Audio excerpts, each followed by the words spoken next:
Good evening and welcome to FTB Sport. And we have the second weekend of the Premier League season with the fans back. And for a lot of teams, it really was the first time back. I think, was I reading about Leeds United, where I think it was about 20 years since the fans at Ellen Road had actually seen a Premier League game. That must have been absolutely electric. In terms of the results, really interesting.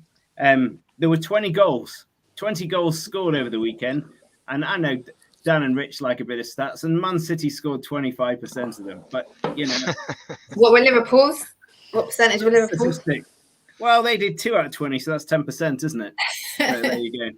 So looking on that one, you know, there were 4 home wins, 2 away wins, 3 draws. And that leaves the table. And I know it's all nonsense to look at, after 2 games, etc. But Chelsea, Liverpool, well, yeah, you'd have thought those guys would be up and about. 3rd place, Brighton. 4th place, Spurs. If we remember last season, I think it was Southampton who were rocking and rolling after the first few games. But coming up from the bottom, and Dan, what a magnanimous dude joining us tonight. Yeah, Norwich at the bottom, but we knew it was going to be a tough start. Arsenal second bottom, probably no one really thought that would quite happen. Newcastle third bottom, Burnley, Wolves. Those 3 teams came up quite heavy when we were discussing the relegation dodgers. So welcome. If people are watching, you know, if you want to like us, share us, tell your mates, push it out. Yeah. We are FTB Sport, and tonight we have Gemma, the Liverpool fan, the Scouser, who is one of the core members of FTB Sport. We have Rich, the Evertonian. We can do the Zcars theme later, maybe, but the first time in, worked with Rich. Dan, I think this is second time you've been in, but first time I've been in. What a magnanimous dude as a Norwich fan. I have to say, when Spurs beat City, I did go on the Tottenham show to face the music, and I did go on this one. And Oliver, first time in, Arsenal fan, welcome. Thank you for having me. Without further ado, let's go through the weekend. So let's kick off with the first game of the weekend. Liverpool 2, Burnley Nil. I have to say, I thought it might be more than that. A game where I think Jurgen Klopp likened it to, I don't know, rugby or roughhouse. Very unhappy about the tactics. Yeah. Gemma, how did you think the game went? Easy peasy? No, definitely not. I don't think you can ever underestimate Sean Dyche. He knows how to set his team up. Classic 4-4-2. We knew it wasn't going to be an easy game, but obviously the home advantage, first game back at Anfield. We were expecting a win, but no, they were up for it. The first half was a bit shaky. I think, they were on us quite a bit. We kept giving the ball away, and then we got the goal. Tsimikas, man of the match, just kept running down the wing, got the cross in. Jota, little man, but he still managed to get up, head the goal in. And I think that just set the tone then. Second half, we were just pressing. Obviously, got our Porsche back in the back line, Virgil. Just controlling the backfield, no sweat, no problem. Tsimikas was great. Trent's great. Our wingers are flying down. And the little star of the show, obviously, Harvey Elliot. Yeah, 18-year-old. He's fantastic. He really is fantastic. Yeah.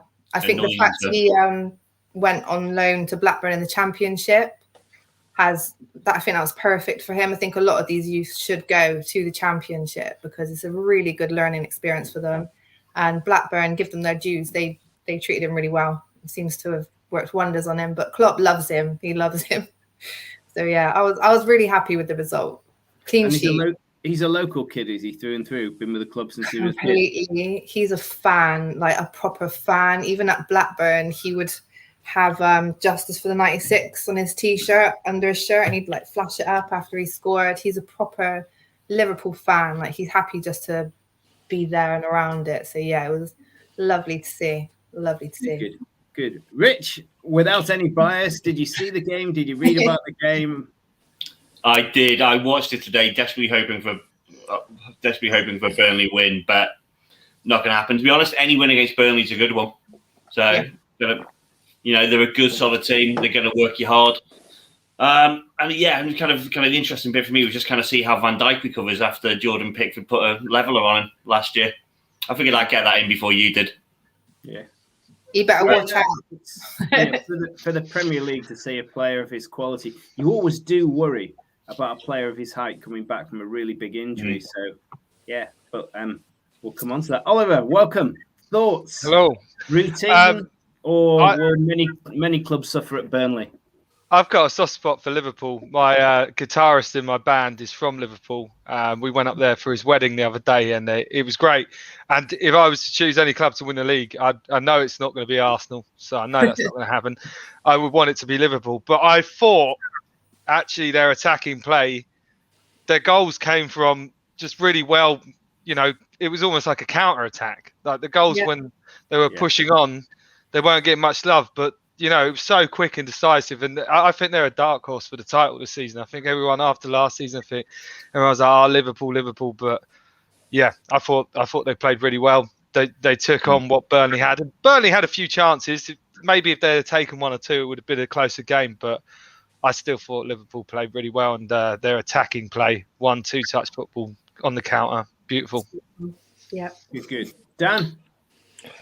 I mean, I only saw the highlights on Match of the Day, and obviously those can potentially be a little bit, I suppose, one-dimensional in terms of what they show. But I mean, look, Liverpool, I think it was summed up well in the fact that Liverpool had a sort of a bit of a battle in the first half, but actually weren't really that stretched in the second half. And I think they just needed that second goal from Mane just to sort of clinch the deal. Because as we've said, Burnley can easily put one in at the death, and they will be quite physical as well. So I thought that was a good win, 2 clean sheets.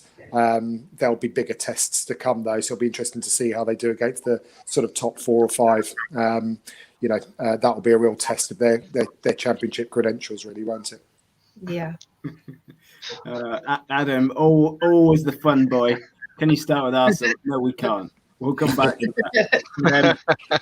He's a Man U fan anyway, so he's just trying to deflect from today. So just ignore him. There you go. We'll get to it. Don't worry, Adam. We'll get to it, mate. United as well. We'll get to United.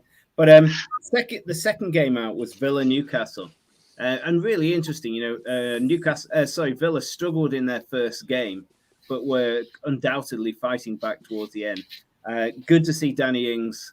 I wonder if Danny Ings will play for England again. And when you talk about a tall guy getting a really bad injury, I think when Danny Ings was at Liverpool, he was out for like 2 or 3 seasons almost. But look at him now. We'll go back. We'll work the other way. Work from Rich this time. Villa with loads of changes, investments. Buendia from Norwich, etc. 2 Newcastle 0. Steve Bruce again felt he was a bit hard done by. Steve Bruce always feels hard done by. I think Villa did some really great business, and they did it earlier this year. So they brought in Ings, Bailey, Buendia. I can't pronounce this other guy, Tuenzebe, from Man U on a free. They knew Grealish was going. They did the business. They did it early. They didn't pay a premium, and effectively they've replaced his assists and his goals probably twofold over the course of the next season. I think they're going to be up there challenging for Europe. Newcastle, I'm a little bit more worried about. I think they haven't invested anything in the playing squad this year. They brought in Willock back in permanently from Arsenal, but they're looking at a long, hard season ahead. Yeah. Really don't see any change for them this year. Yeah. Oliver, thoughts? I thought they were hard done by Newcastle, to be fair. The penalty, that was harsh. And I don't know if you guys agree, but wasn't the thing of this season, it was going to be like offsides were going to be given to the attacker. Yeah. And then that Martinez pen, first of all, he should have been sent off. That's not a yellow card. And there was another one in another game. I can't remember what game it is. But surely that should have been given because it was so close. So I did think they get a bit unlucky on that. But if Wilson had scored at the start, could have been different. But it was a good game, actually. But, yeah, I thought Newcastle were hard done by, much like Arsenal the whole season. So. Cool. Unlucky, I'd say more. Unlucky, yeah, maybe unlucky. But, I mean, it does seem to me that things were said at the start of the season that we're going to do it like this. And from what I've seen, it's been the complete opposite. But, I mean, that's just my opinion. Dan, I mean, you'll be watching clubs like Newcastle. Can you finish above Newcastle from Norwich? Have they been unlucky? What do you reckon? I mean, look, Newcastle are sort of playing a different brand of football. Looks like the first 2 games, a lot more attacking. I think they'll be disappointed to come away from games against West Ham and Villa without any points, because they're sort of 2 mid-table-ish teams. I know West Ham had a good season last season, but they're sort of like they are a sort of better of mid-table teams. So I think Steve Bruce will be unhappy, although he seems to have some credit in the bank from last year, finishing 12th with what looked like a really dire squad. So let's just see the next couple of games. But I agree with you, Matt. I think that they're going to have a tough season. They need to get some points quickly. Otherwise, Bruce will feel the pressure, as will the squad. Yeah, you're right. Jem? Yeah, I mean, it felt like it was just not Newcastle's day. It really did. I did feel bad for the offside being given when it should have been a penalty. You could see that just summed up the day. I did think that was a bit, they keep talking about these lines, they weren't overlapping and stuff like that. But I know it's got better, but it still seems just a little bit too fiddly still. I think it still needs simplifying a little bit more than what it is. But yeah, Steve Bruce, I don't think I've ever really seen him that happy anyway. We'll Newcastle will be there or thereabouts. And I agree with Rich. You lose some with these decisions, and I always think, sometimes it goes against you, sometimes it goes for you. But there'll be another situation where Newcastle might get the benefit of the doubt, and I'm sure he won't be arguing the point then, will he? He won't be singing. Yeah, but I agree with Richard. I think Villa looked to have bought some good players, bedding them in early.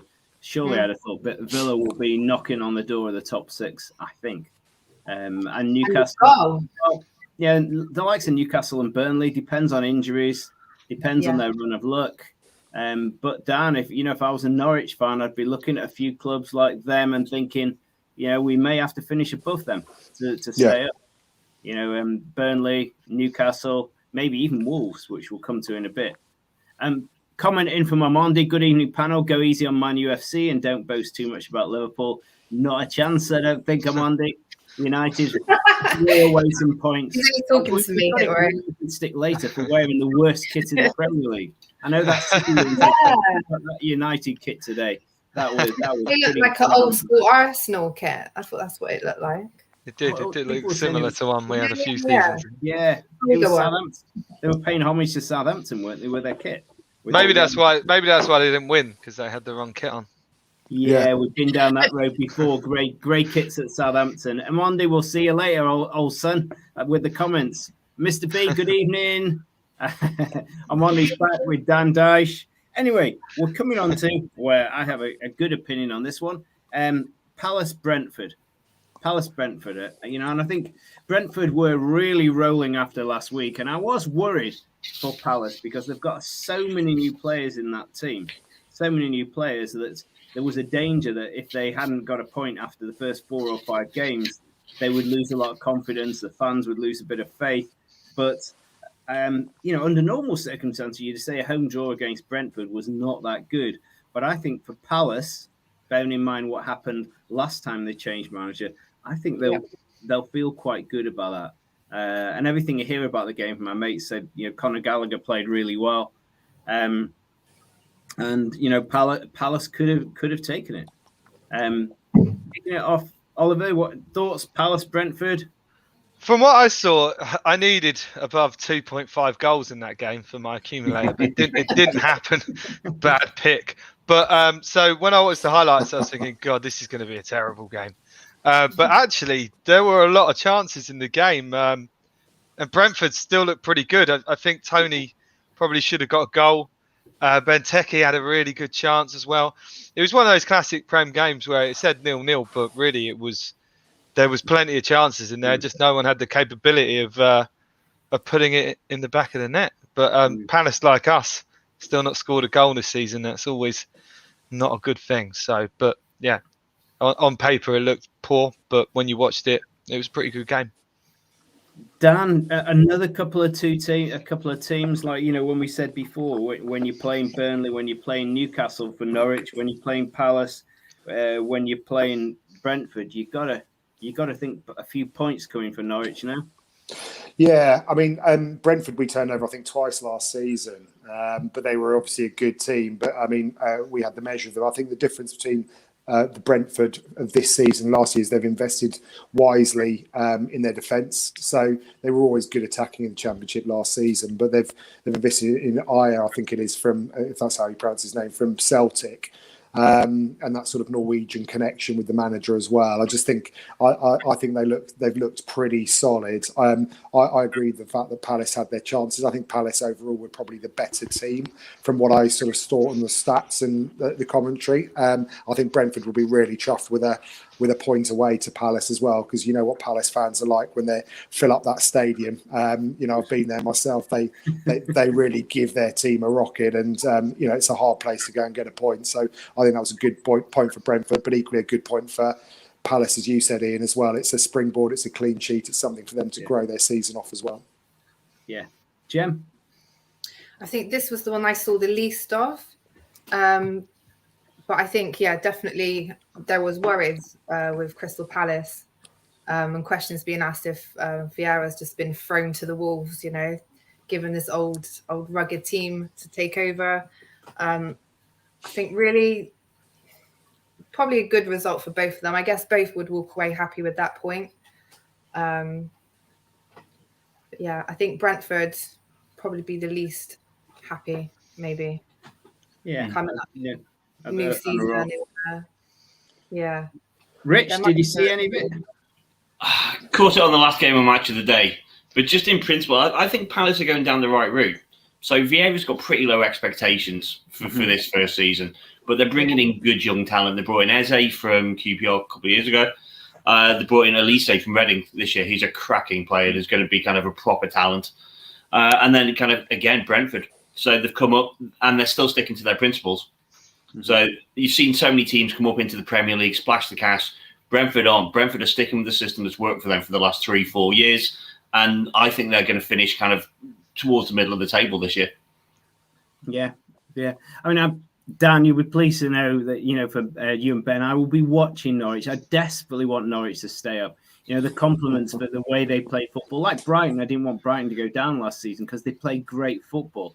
And Fulham, you know, I was sad to see Fulham leave the Premier League. But, you know, it's clubs like those, like Palace, that somehow Norwich have got to get results against and put behind them, put down towards the bottom of the league, and then hope, you know, there's big fallout at a club like, I don't know, Newcastle or Wolves, and they get on a slider. So we'll see. Cool. Yeah. We'll move on to the next game. Amondi coming back to us. Leon Bailey, can't wait to see him shine. Again, he could be, you know, we haven't seen much of him at Villa yet. He could be the man. Now, the humdinger, and of course I'm going to start with you on this, Rich. So, I mean, it was always going to be a good game, this. You know, Leeds 2, Everton 2.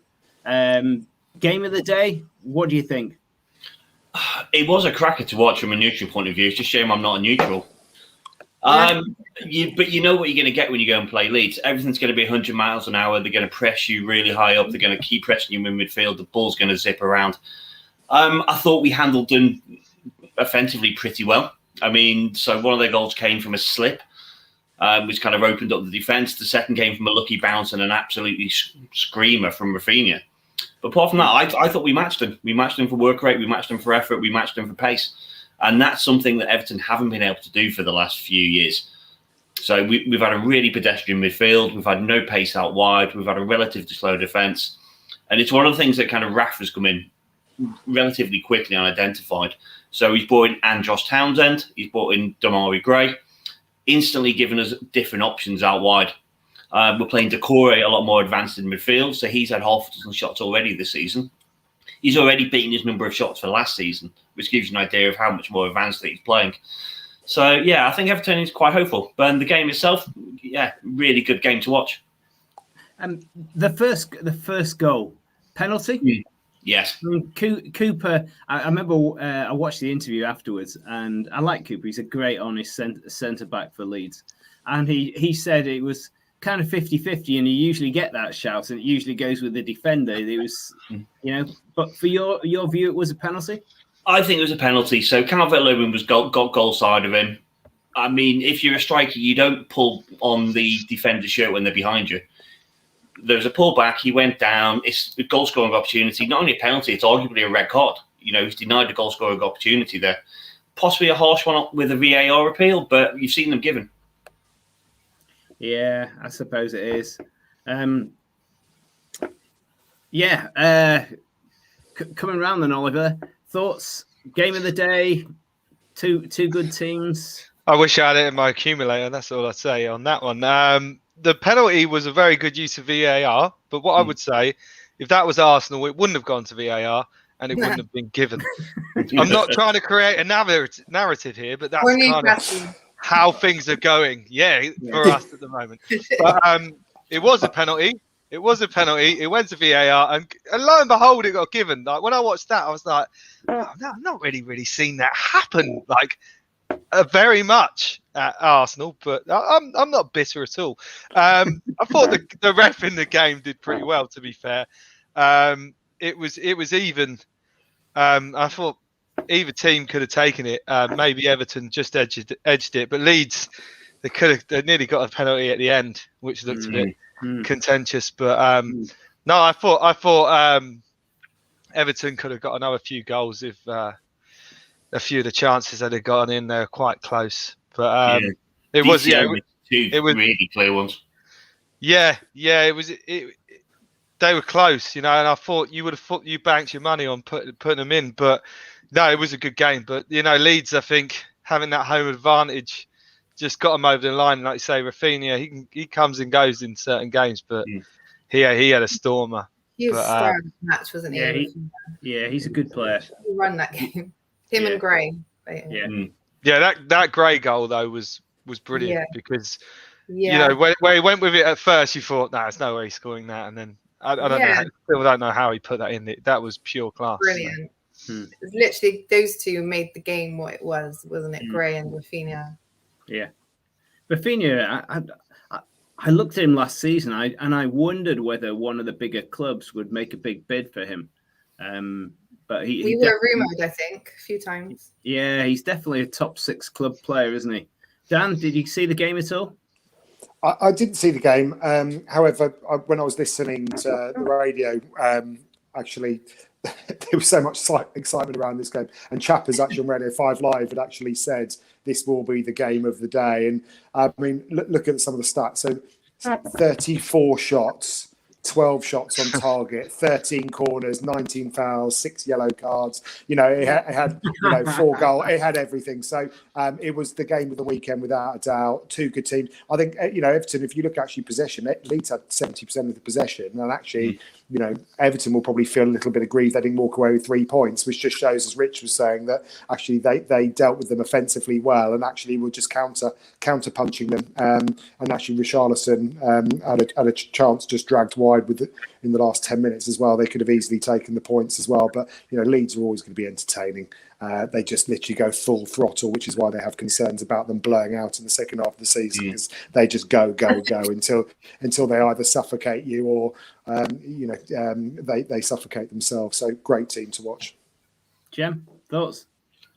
Yeah, I thought it was a great game. Like I said, I think I want look after Rafa. Okay, he's a lovely man. He's a lovely man. Look after him. Very classy.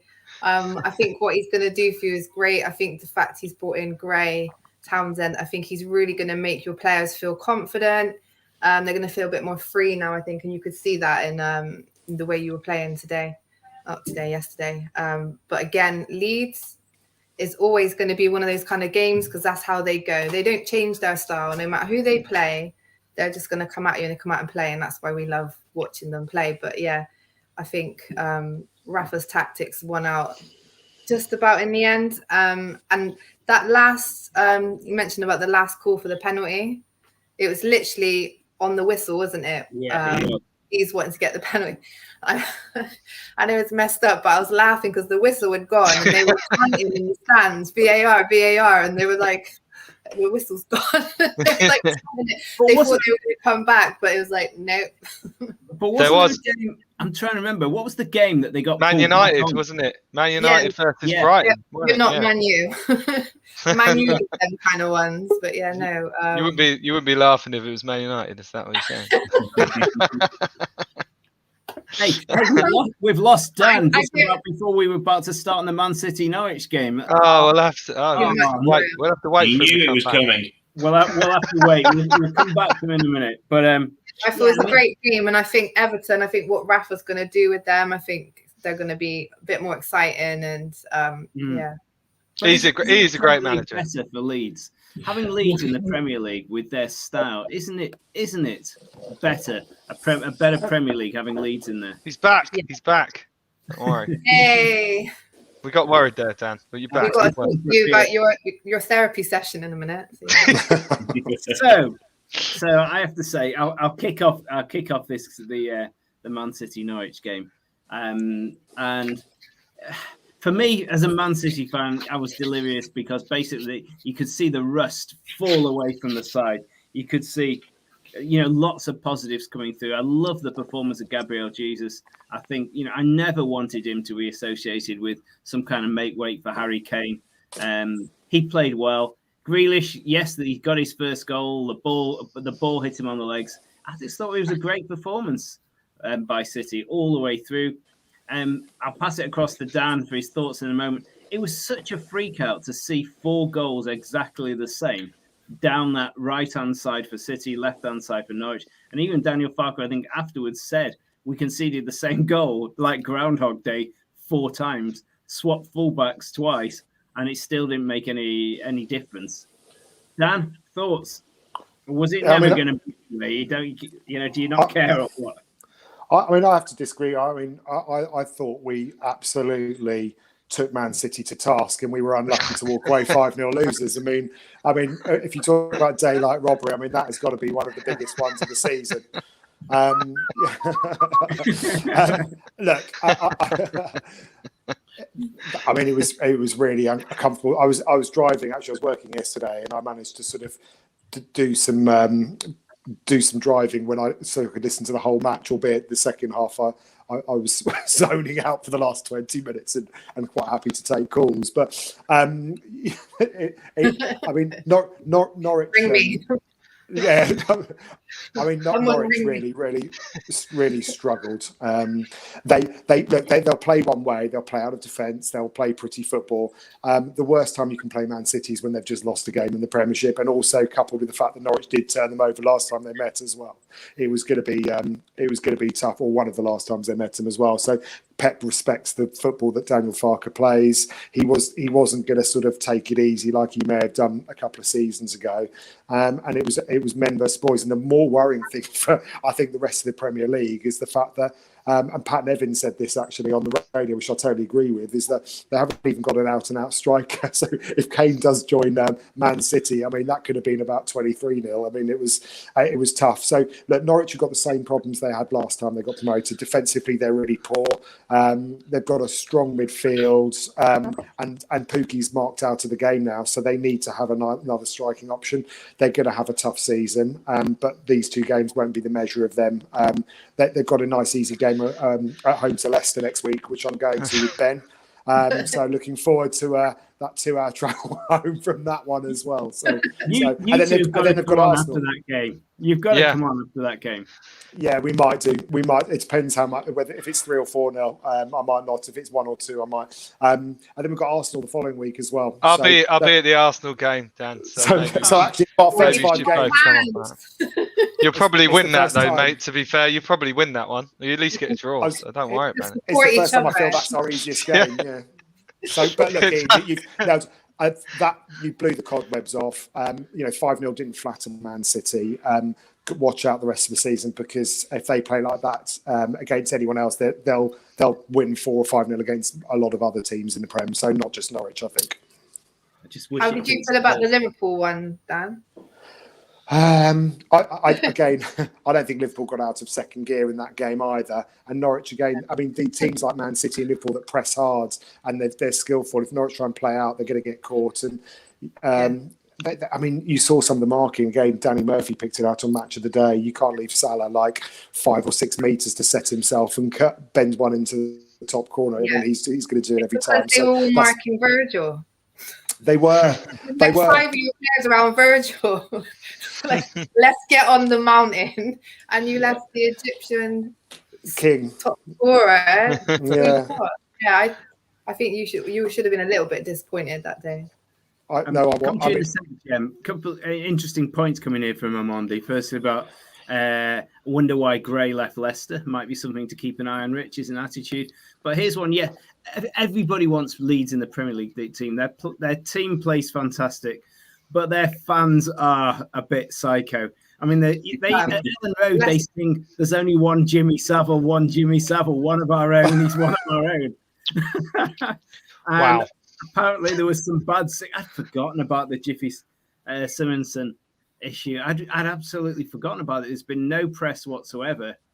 No, it's not a good safe situation in any way, and I think it's gone quiet primarily because the investigation is still ongoing.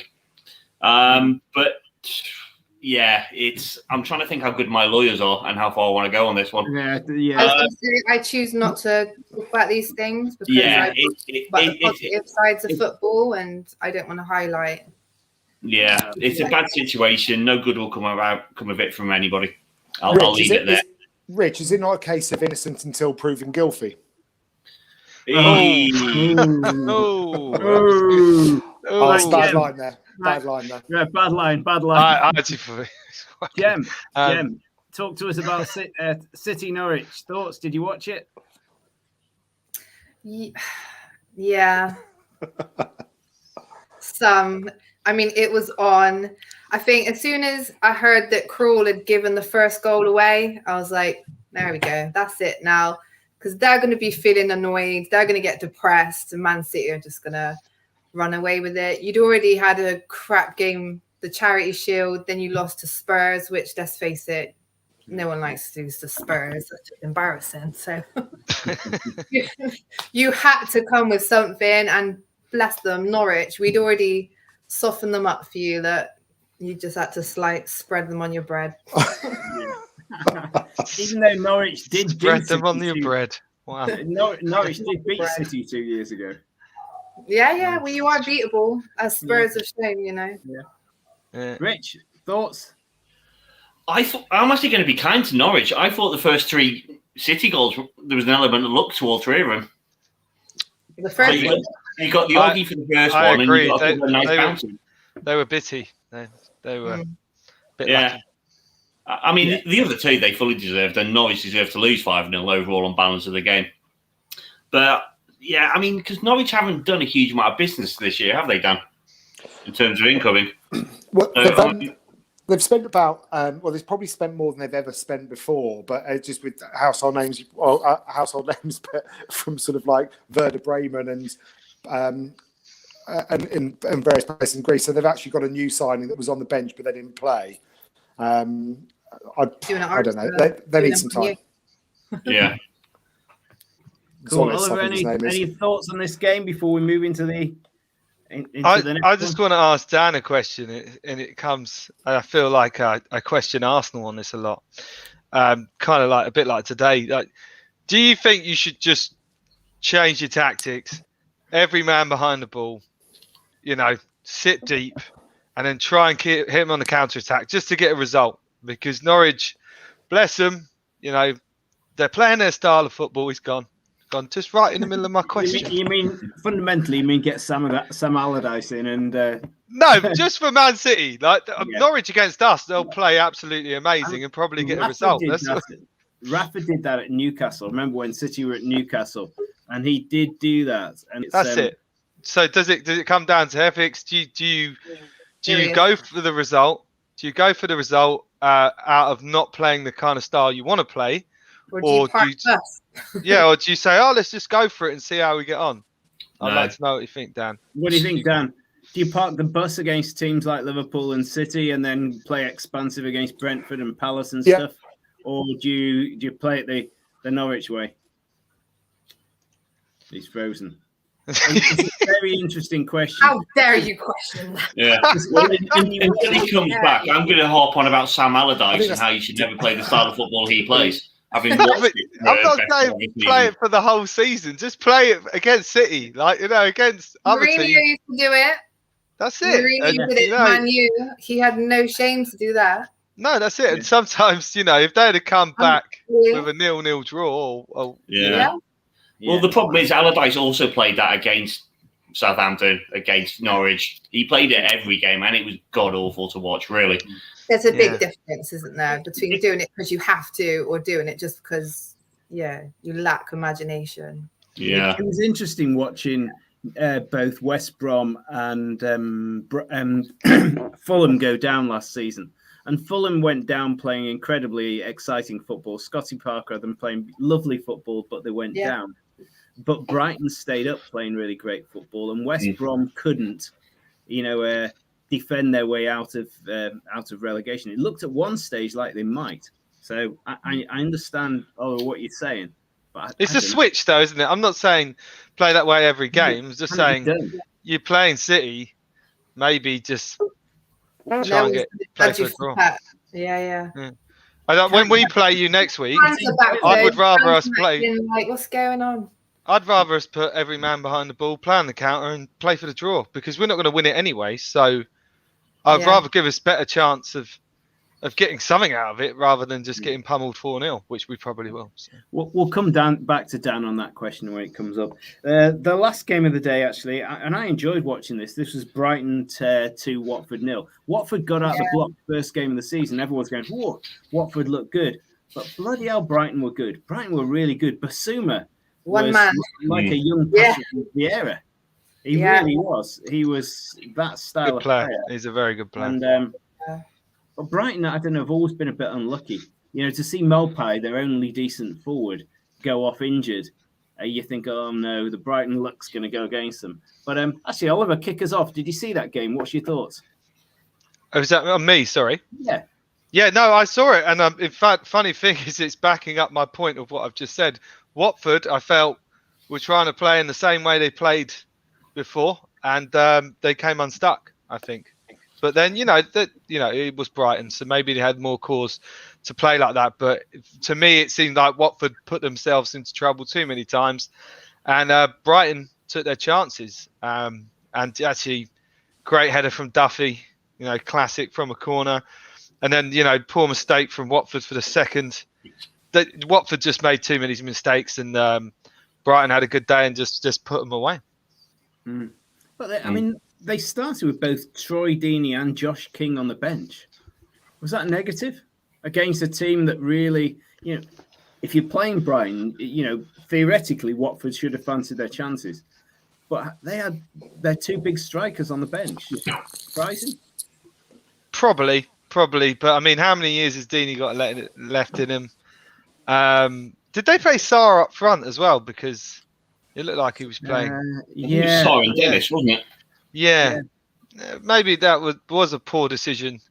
He wasn't as effective, was he, as he was the first game? The first game, he made a big impact, whereas this game, he wasn't used correctly, I don't think, so. Exactly.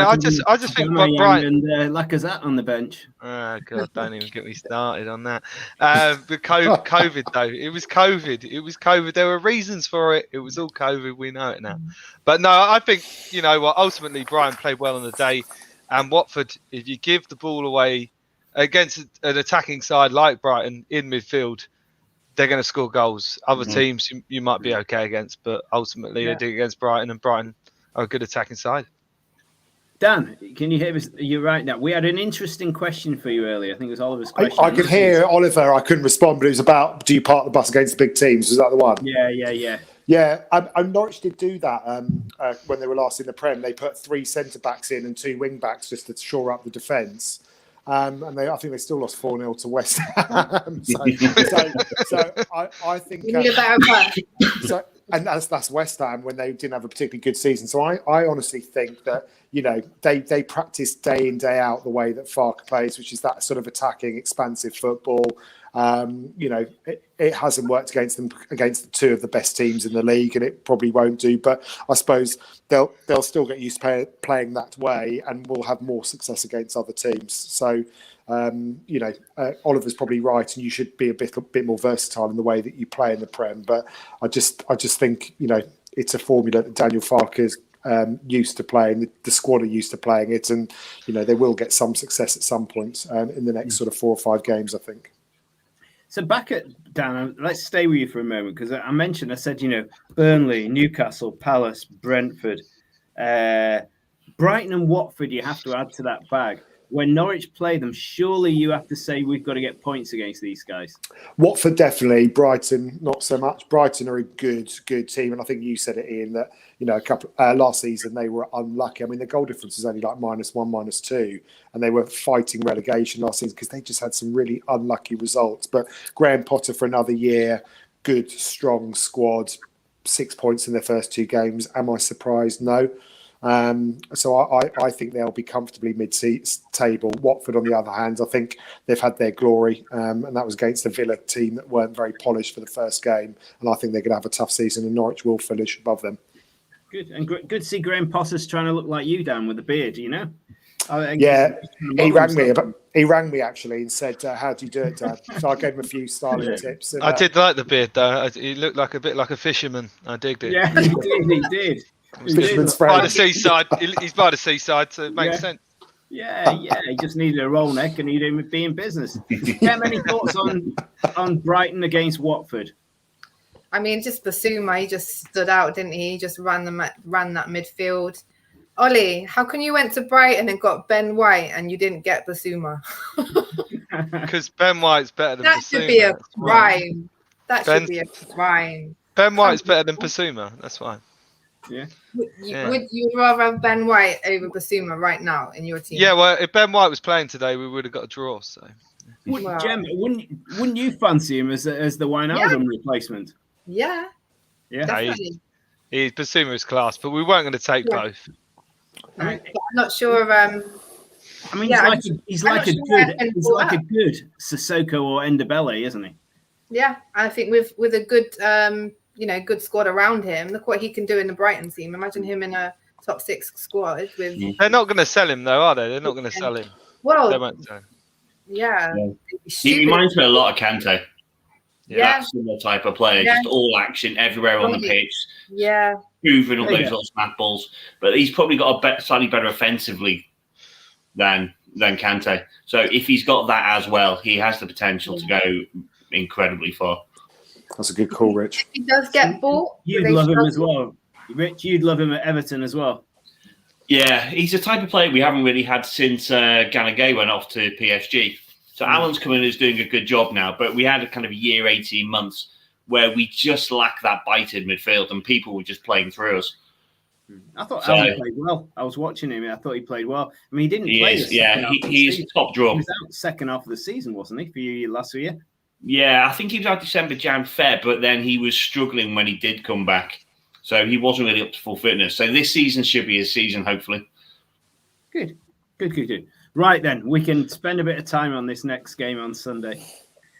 The good old Southampton, who didn't look great in the first game of the season, scored first, and United somehow clawed a draw from the jaws of failure. And we mentioned earlier, terrible Man United kit, terrible Man United. But it was all those years ago when Southampton beat United, and Fergie blamed that grey kit that United were wearing. So there's always been a bit of a fashion issue there. So, got to tell you, Gemma, you kick us off on this. What were your thoughts? Were you just laughing your pants off on Southampton 1, Man United 1? I just find it fascinating. For a start, I've had a lot of the Man U fans all transfer season getting so excited. They've signed Sancho, they've signed Varane, and I've said it's all good and well. You sign these players, you could sign Messi. And Ole Gunnar Solskjaer will still find a way to fuck it up because I don't believe he has that intelligence enough to know how to use these players the best way they could be used. I don't think he's got enough authority in that dressing room. to dominate himself and say, right, no, you're playing, you're not. It's like he's scared of the players. It's like he just doesn't know what to do. You know, Fred, he must think he's got a free meal ticket every week. He don't get benched. He's just in the squad. I don't understand how you signed Sancho for how much million was he again? 80 million.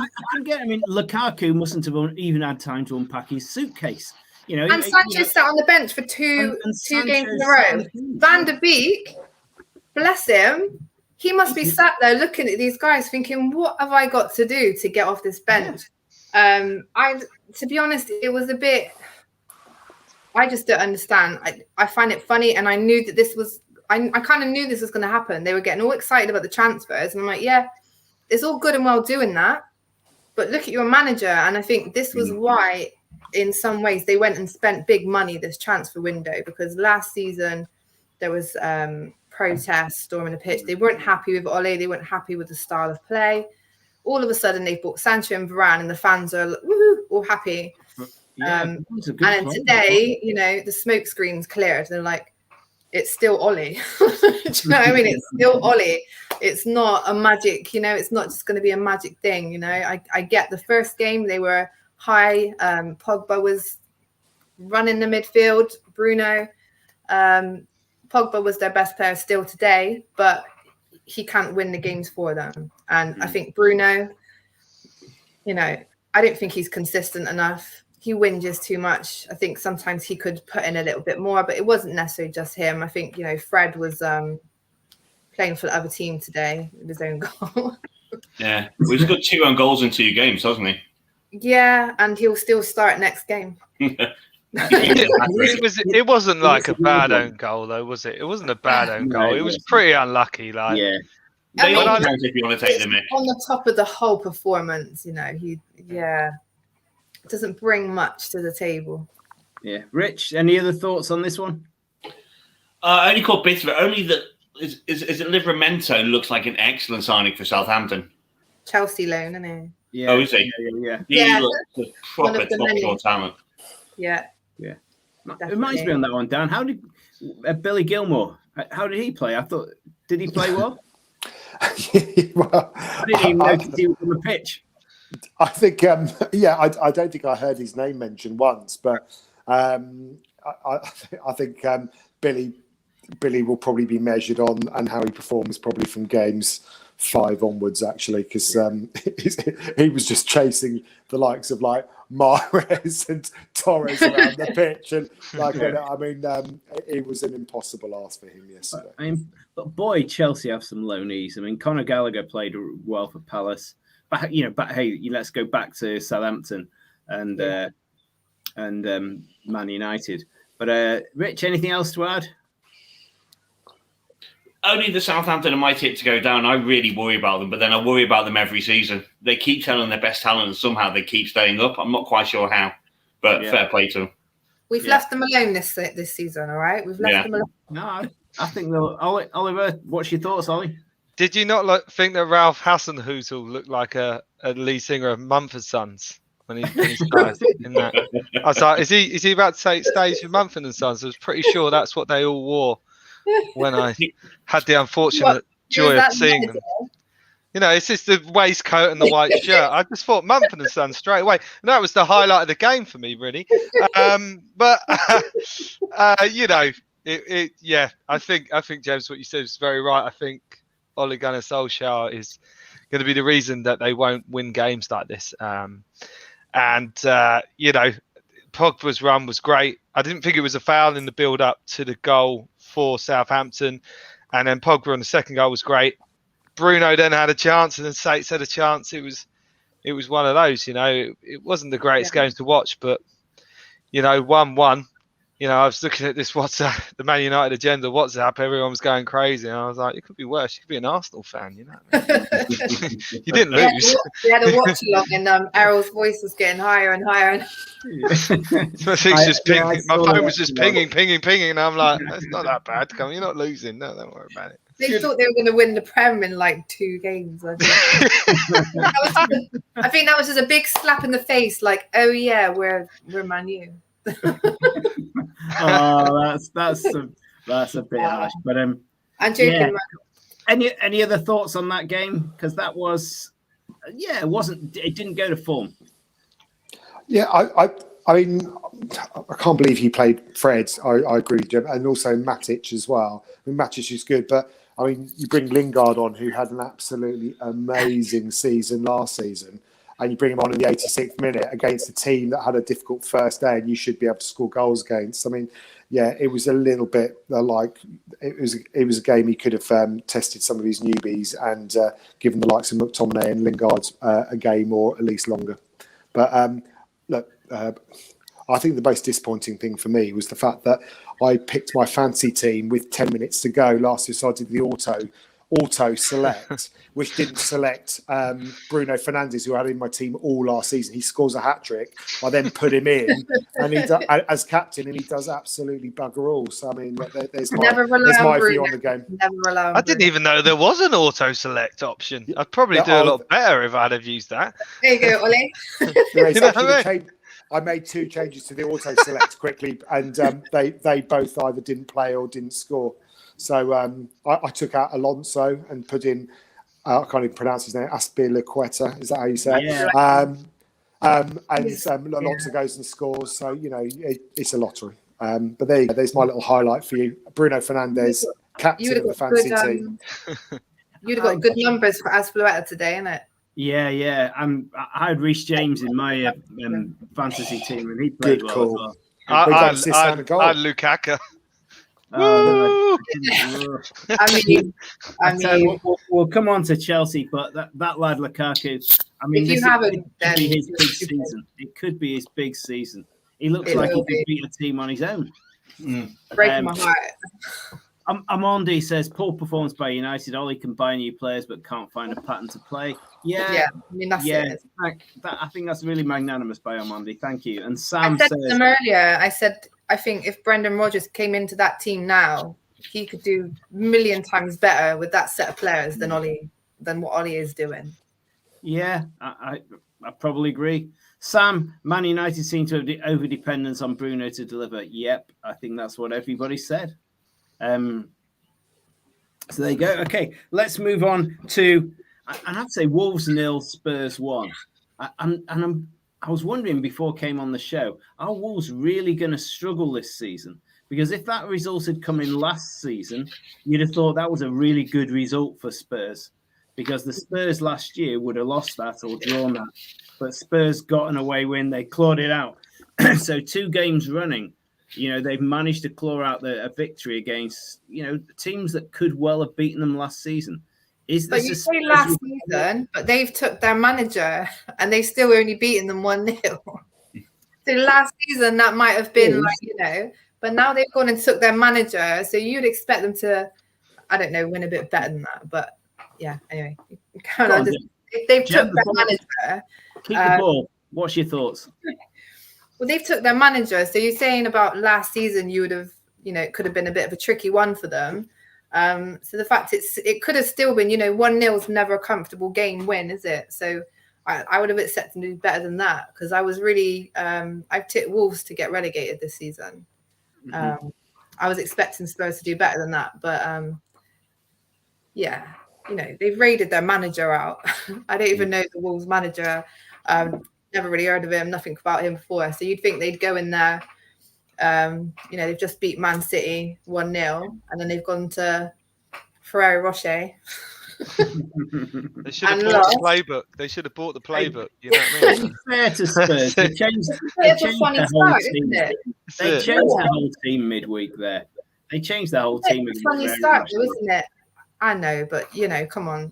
Did you see the team's mascot intros and stuff? They're hardly top tier people, are they? let's not mess with that. It's just a bit of a weird start for me, Spurs. I mean, they got the 3 points. I guess that's all that matters. But it's not the same Wolves as last season, is it? Really? Let's face it. Rich, what were your thoughts? They're at risk. I think Wolves are going to be just fine. Last year they lost Jota and they lost Jimenez for pretty much the entire season. And they brought in an 18-year-old in Silva to kind of lead the line. Paid a lot of money for him, though. Yeah. Yeah, too much probably. I mean, that's a whole George Mendes link coming in. I think Wolves will be fine. They'll finish 9th, 10th. And the game yesterday just came a little bit too soon for the new managers to kind of get everything kind of rocking and rolling. They'll be absolutely fine. Spurs, looking fairly bang average, only caught bits of the game today, but they're nothing special at the moment. Again, it'll take the new manager 5 to 10 games to get them playing how he wants. So we'll start judging them places Christmas. When do Everton play Spurs? Because that could be a really even game. That could be a goodie. Good question. I think it's kind of November time. Yeah, Rafa will mash them up. Yeah. Rafa will mash up Spurs. Don't you worry about that. Well, yeah, we'll be 10 points top of the table then if we do as well as your optimism says. Thoughts, Oliver? Are Spurs just getting a good first 2 games? Is there substance in that? Wolves. I thought again it was a lucky penalty for me. Yeah. You know, those haven't been getting given, and yet all of a sudden it gets given. So I thought that was lucky. I think Wolves should have had a penalty as well and didn't get one. But I think against Tottenham now with Nuno, if you go 1-0 down, you're going to have a hard time because he's a defensive manager and he'll play for that 1-0. You know, he's just like another kind of Mourinho type. So that's why Wolves struggled. But yeah, no, it kills me to see Spurs win 2 on the trot, especially against City. That was very hard to take. My phone was going off the hook. Yeah. But hey, look, they've won them. They've won 2 out of 2. So you know it is what it is. But I thought the penalty was lucky. But yeah, I hate Spurs. On the I noticed that in at the end, you know. Xhaka is leaving for nearly 10 mil out to Europe somewhere. Liverpool been linked with Adama Traore at Wolves. I mean, he looks like a muscle man, and he flies down that wing. We've been linked to him for like 4 transfer seasons in a row now, and I'm tired of it. Yeah, he's strong, he's fast, but technically, I'm not interested. He's good on FIFA. He's really good on FIFA. Yeah, I bet he is. Apparently Messi is crap on FIFA. Yeah, I've been ripped apart by Traore on FIFA many a time. I tell you. My point to it. Messi on FIFA. Yeah, that's why I stopped playing it. It just wasn't real enough, and I was losing every game. So. Yeah, no, I don't want Traore.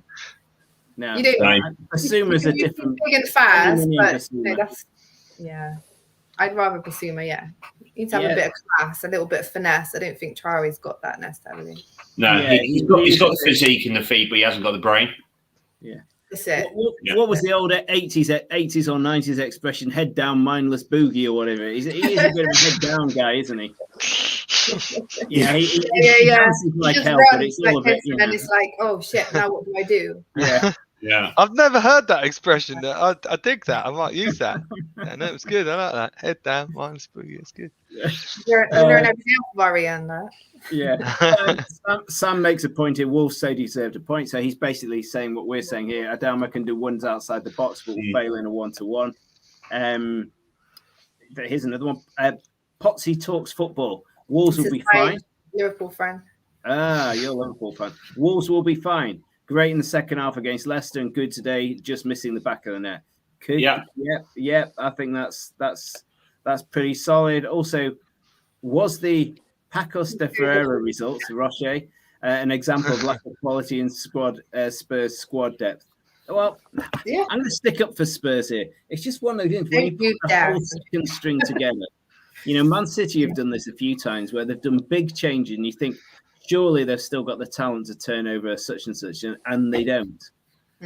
It's always a bit of a lottery, no matter how much depth you've got to change the whole damn lot for a game. So I'm going to support Spurs.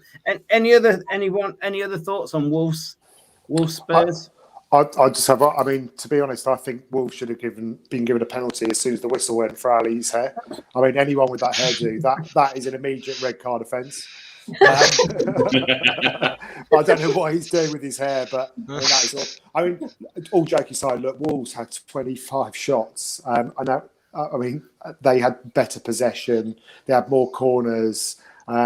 But Spurs did get a bit lucky today. But then, is that a sign of a team that's going to have a good season if they get away with these 1-0 wins and don't quite play as well as they should do? And as Rich says, if they come into their own in the next 5, 6, 7 games and they've already got sort of 12, 13 points.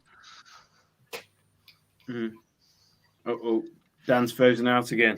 Let's hope not, Dan. Let's hope not.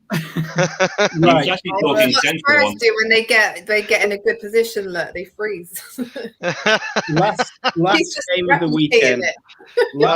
We've saved the best for last. First show, Oliver, you've done well. The floor is yours, sir. The floor is yours. Tell us what you thought of the game. Come on, now. First of all, I was livid against Brentford to the point where my wife came in and went, "Do you want your dinner?" I said, "No, I don't want my dinner. Leave me alone. I'm going to bed." And then I found out about the COVID issues and stuff like that. And then obviously the narrative, I do think the media have a real thing against Arsenal at the moment. I think everyone does. There's a real narrative against Arsenal, which is, fair enough. That happens, right? When I found out about the COVID thing, I was like, I feel a bit sorry for Arteta. But at the same time, we didn't turn up. Today, look, I don't mind getting. I don't eat my dinner after I've been beaten by Brentford, but I ate my dinner tonight because it was Chelsea. You know what I mean? That's like, no, babe, I'll have my dinner tonight. So I'm Chelsea. No, I can accept getting beaten by a better team. I think the worrying thing for me is Chelsea had a few gears that they could have gone up if they wanted to. We still haven't scored a goal yet, which is really bad. We were at home as well, and the place was buzzing until that first goal went in. And also, we've got Man City next, so we could be 3 for 3. And it's Spurs not can do it. You can do it. Yeah, well, that's the thing. You know what I mean? I watched the whole game, and I thought Arsenal had some really good. I mean, Tierney. What I would give for Tierney at left back for City. I mean, he's a great player. I thought they did well. Did we have any clear cut? But that's why Chelsea is so good, though, isn't it? But look at their defense. You're playing against us.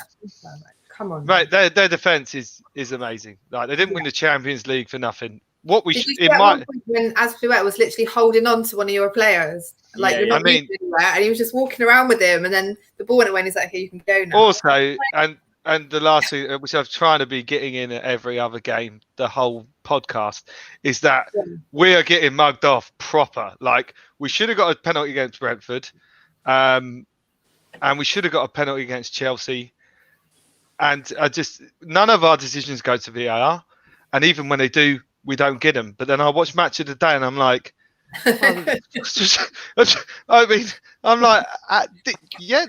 is not going our way, is it? But is that just a rubber green? But if you look at the stats from last season, we were the worst hard done by VAR. And even Gary Neville, he hates us. Even as soon as it happened, he went penalty. We had got maybe, but keep going. Yeah, well, even if we had got a goal there, it might have been better. But it was Chelsea, so I didn't think you did too bad. I thought it was going to be worse than what it was. Considering the 2 goals were 30 minutes in, I thought, now this is going to be 6-0. And then the rain came. I think you were saved a bit by the rain. The rain poured down, and it all just kind of leveled out a bit then, I think. But what I said to Dan before, I think what we should have done is started with a back 5. Yeah. Whoever centre-backs we've got, and just played on the break. And just gone that way, because we won the FA Cup that way. And 2 men on Lukaku. You know what I mean? Just put an extra man in that defence. I wanted to go to Rich on this one, because didn't Lukaku's brother play for Everton at some stage? No, Lukaku did. Yeah. Although Jordan Lukaku is a cracking left back. He is. He's a very, very good left back. Is Jordan Lukaku? But you must have watched him at Everton. Today he looks like an unplayable player, but at Everton and United, maybe he just wasn't the finished article. Yeah, at Everton you can see he was still learning his trade. So his first touch needed some work, his work rate needed some work, and he rightly got criticised at times for that. His finishing, his power was exceptional. He went to United, he put on at least 10 to 15 kilos of just sheer muscle bulk. And I'm still convinced that's why it didn't work out with him at United. I think technically he got a little better, but he lost a lot of mobility, which was one of his key strengths. I don't think he's coached very well at Man U either. Yeah, he's come back from Italy looking really lean in every sense of the word. He has unfinished business at Chelsea, and I think he could win him the title this year. Yeah. Gemma, anything more to say on that one before I flick it back to Dan? He's just a fucking beast, isn't he? I was just watching him come on, and I was like, yeah, I want to play Chelsea. And like I've seen Amundi said earlier, Virgil van Dijk doesn't even break into a sweat in these games. Lukaku's going to make him sweat. Like those two going at it, they scare me, Chelsea. They really I think Van Dijk, though, is the only defender that could probably keep him quiet. Yeah. I think it's interesting because he knows what he's doing as well, Lukaku, because even though he's big, like he'll put his back into players like that. And then when he try and push back, he'll go down. And I think that, he didn't push you over. Come on now, look at the size of you. But he knows what he's doing. He's a very smart player. He's not just big. He's very smart. He used to get called like club foot when he's at Man U. His first touch wasn't that great, boys. He seems to have definitely finessed his art a bit now. Come back in. Yeah, very scary. However, I did think that I thought you did all right against them, Ollie. I thought you still at times was getting the ball. You were still getting some. You were still running at them. I think you still put them under a bit of pressure. But yeah, that's a good point coming in from your mate Potsy Talks Football. I want to see Canasta versus Lukaku. I couldn't believe that WWE style. There was a picture. He was stood next to Andy Robertson, I think, in the picture. And Andy Robertson's not a little guy. Yeah. And Canasta was huge. Yeah. 6'5". Oh, yeah. So if you have him and Van Dijk against Lukaku, then maybe there's you're going to stop him. That's why I'm choosing Liverpool over Chelsea for the title. That's why. I think they play 4 at the back, and they've got 2 of the best defenders in the world. Dan, can you imagine Lukaku running at the Norwich back 4? I think Grant Hanley will shit his pants when he plays him. I think Chelsea are going to win the league, and I think Lukaku will be the difference. I agree with Rich. I think Chelsea just looks so solid. They turned over Man City on numerous occasions at the end of last season. Tuchel's really got the best out of them. They've got momentum. That I think they'll win the league, and you'll look back on this, Oliver, and say we lost 2-0 to the champions in the early part. A question for Oliver was actually as well. I was just if Arsenal after 10 games are sort of bottom 9, bottom 8, so they're out of that top 10, how long do you reckon Arteta's going to be given?